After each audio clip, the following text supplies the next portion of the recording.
What?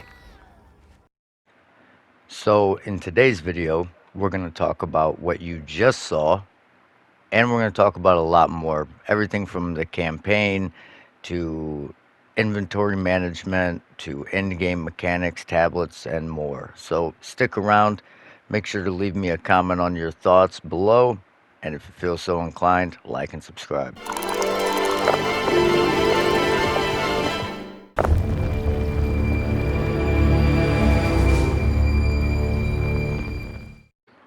What's up, y'all? It's your boy Mighty Moth here, back with another video.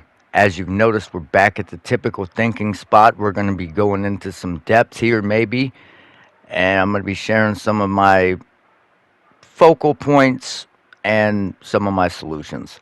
So, as you just saw, we basically one-shot a T3 Pinnacle boss, but certain bosses, they just hit entirely too hard, even without the one shot mechanics. Like, you didn't hear the shing, but I just got murdered. So there needs to be some kind of tuning. Obviously, since they added a map boss in each map, it seems like the bosses have gotten harder. And if you're not playing a meta build, when you first get to maps on your first character of the league, it's going to be next to impossible for you to get any sense of progression through the Atlas because you have to kill a boss in every single map. And if you want the loot or the rewards to be worth running the map, you want to run some modifiers on the map. But if you put over like 4 modifiers on a map, even at tiers 4 or 5, on a build that isn't necessarily good at killing map bosses, you're going to get wrecked. So there needs to be some kind of tuning there, in my opinion. So these videos that are playing in the background, these are obviously tier 3 pinnacle bosses. And if you notice, we have little to no problem with them. Our character requires a lot of setup to get this big damage, and it's pretty efficient. But when you go into a boss like 80% delirious, it can be pretty rough. This boss is 75% delirious. The Waystone had 3 additional modifiers. The tablet had an additional modifier, and they were hunted by Asmarian spirits. But since the Miller is an easy boss, it was nothing. The first boss you've seen in the intro was just a regular delirious boss. It didn't have anything crazy on the modifiers. There were no extra damage modifiers on the map. There was nothing. And we just got splatted. So there needs to be some sort of changes made in that department. Moving on. Now, while I love the Abyss, it's one of my favorite mechanics. It's juicy. It's just filled to the brim with mobs. There needs to be some tweaks. For example, I put an overrun with Abyssal and an Untainted Paradise with all pack size and rare mobs on it. And we are about 5 seconds into this map. When all these rares and shit pour out of the first pit, this is one pit. You stand no fucking chance there. So sometimes, depending on the modifiers, the map can be completely ridiculously easy. And then, like this, when you run into that green shit on the ground, there's nothing you can do. You're just getting fucking Hadoukens and Kamehameha waves sent at you, and there's just this ground effect that you can't even see because everything's green, and it just drains your life. You can't out heal it. I have life steal galore.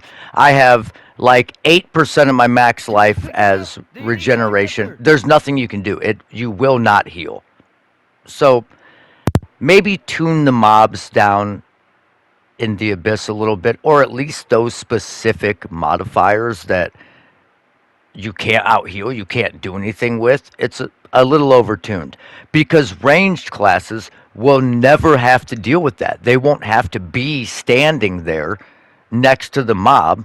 So when they teleport on you, they leave that pool, and then you have to stand there and battle them, or you have to just run around like an idiot and try and set up to where you can like get some space. I don't know. It's just really annoying.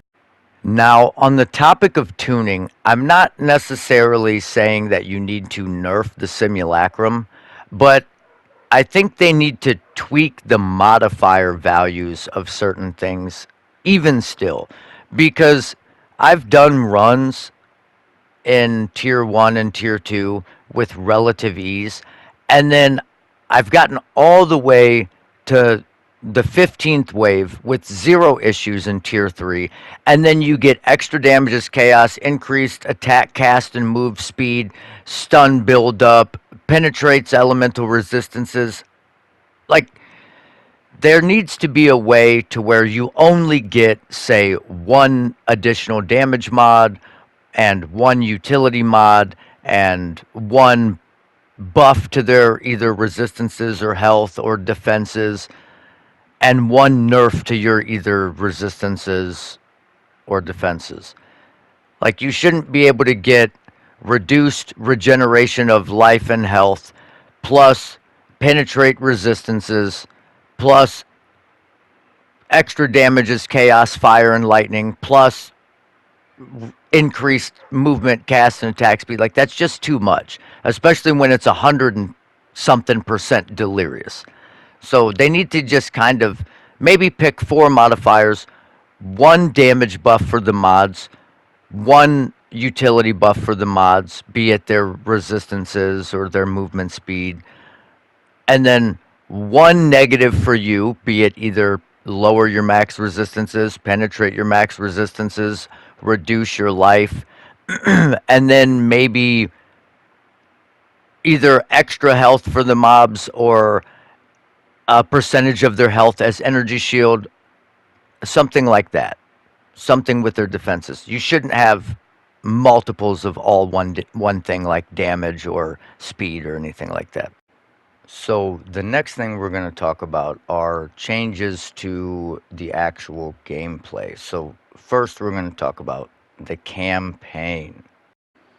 Now, I'm not sure that these are all the permanent buffs that you can get, but it's a pretty decent list. So, in my opinion, once you've completed the campaign on your first character for the league, then upon arrival to each act on your next characters, you get all the permanent buffs from that act. That way you can choose which ones you want to interact with, which quests you want to actually do, or which quests you actually have to do. And you can just run straight to the boss, kill the boss, move on to the next act upon arrival, get the buffs, blase, blase, so on and so forth. I think it's like a happy medium between you have to do the campaign every single fucking time and skipping the campaign. You can't skip the campaign because there's no way to interact with level 65 tier 1 maps at level 1 other than maybe having a friend power level you through it, but that shit's lame as hell. So I don't want to do that either. So it doesn't trivialize the campaign, but it minimizes the campaign. Now, the next thing I want to talk about, which you're going to interact with throughout the campaign and in the end game, is crafting. So there's some things I've noticed. For one, the essence of the abyss doesn't work. It just doesn't. It doesn't do anything that it says it's supposed to do, and the essence of sorcery actually gives you more skills than a T1 roll picked up off the ground. Now, if you notice here, we have a tier 1 roll with 2 to all spell skills. Pretty standard stuff. And then here we used an essence, and it was a tier 2, but it's got 3 to all spell skills. Now, there's typically a theme here. Two-handed weapons can have 7, but the essence gives you 6. One-handed weapons and bows can have 5, but it gives you 4. But in this case, the essence, the item can have 2, and it gives you 3. Now, why they've overlooked this and the essence of the abyss not doing anything that it's supposed to do, among other things, but decided to nerf the Warbringer's second Wind 3 interaction because apparently being able to shout and spend 45 minutes trying to kill a boss with a corrupting cry build and not dying to anything other than one shots was far too powerful of a power fantasy. But a 360-degree clearing Deadeye with a fucking white bow that doesn't have to do anything or spend any amount of currency on gear is a-okay.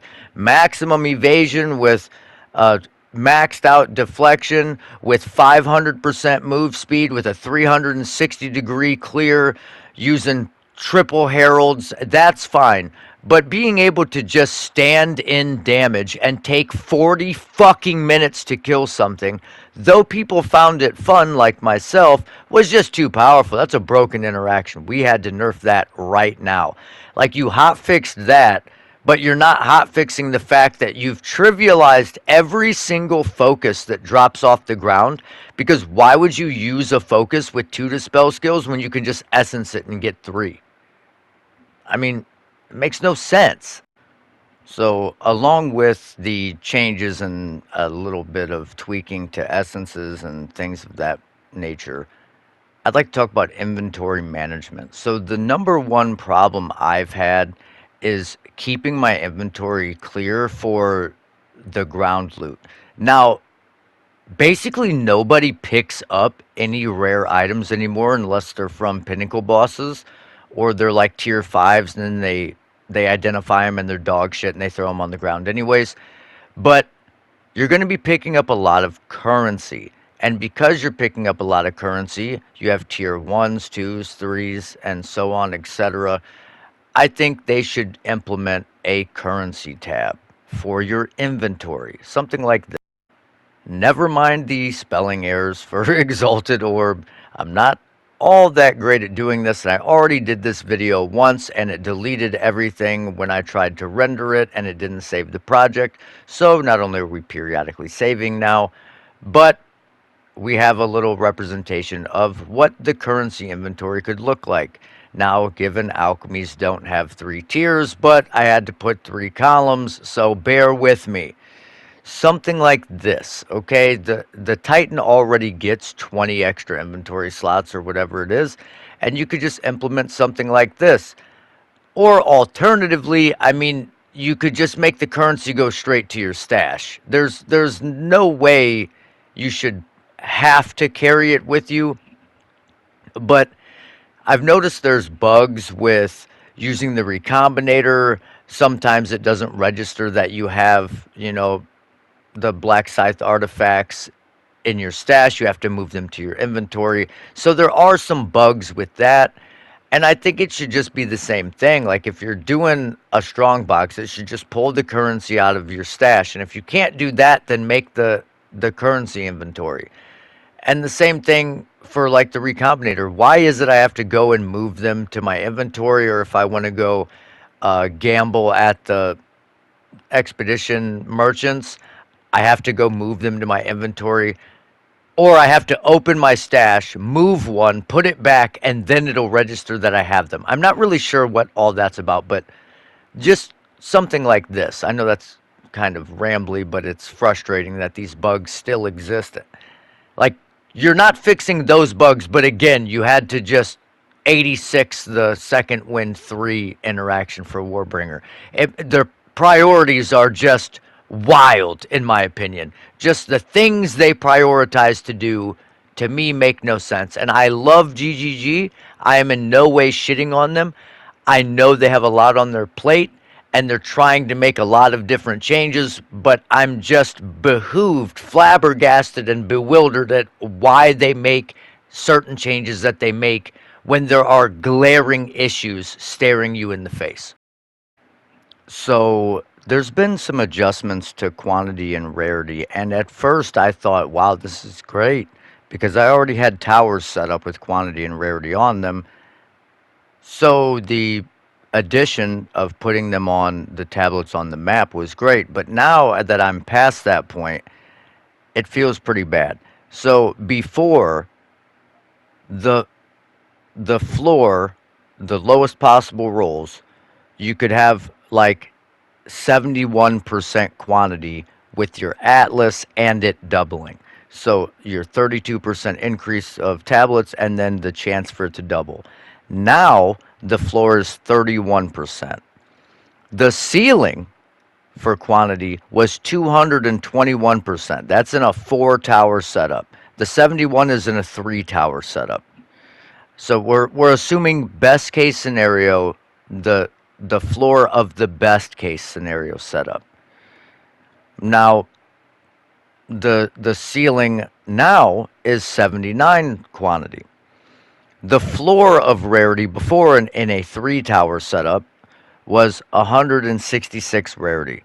Now the floor is 79. The ceiling in a 4 tower setup was 316 and the ceiling now is 237. So that's a huge difference. Now, I have a solution. So imagine your Atlas passive tree has 6 slots for tablets. I think they should add 1 or 2 additional modifiers to tablets so that it's not all about juicing rarity or juicing quantity. Then you can add Waystone drop chance on it as well and maybe get some magic mobs or get a breach tablet with increased rare mobs, quantity, additional breaches, and breach splinters or something of that nature. That way, it's not just like I go in, boom, I put all quantity in or all rarity in. I can put in 3 tabs with quantity and magic monsters and 3 tabs with rarity and rare monsters or rarity and pack size, and boom, it's done.